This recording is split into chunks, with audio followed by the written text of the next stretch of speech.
Hey everyone, so this video is going to cover the Autocycle for the Thermon TCM18 and then the Thermon 1818 controller. So both really similar, but I'll show you both of them anyway. So we're going to talk about the Autocycle specifically. So the Autocycle, we can't emphasize how important it is to make sure your heat trace controllers have the Autocycle enabled.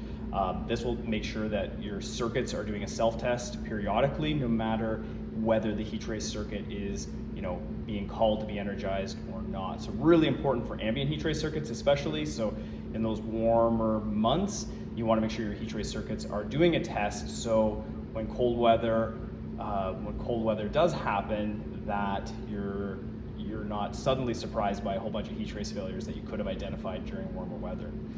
So the Autocycle is always a universal setting on the controller. So the TCM18 is an 18 circuit controller, but the Autocycle is a universal thing. So, I mean, once we set it, it'll apply to all 18 circuits. So getting into this setting and doing this is really easy.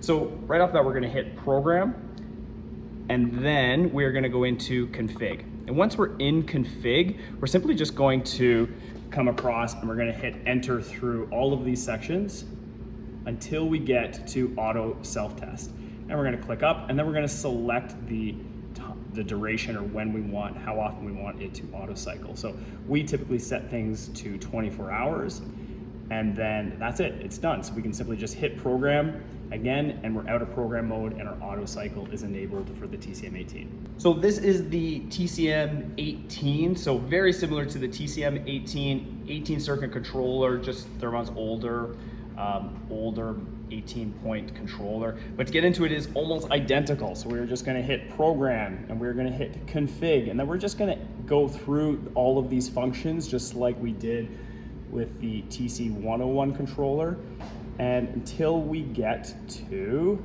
Autocycle. And this one's already set to 12 hours. So we normally set these to 24 hours. And then once we hit enter, we're gonna go back to scan mode, and that's it. The Autocycle is enabled for the TC1818. Thanks guys.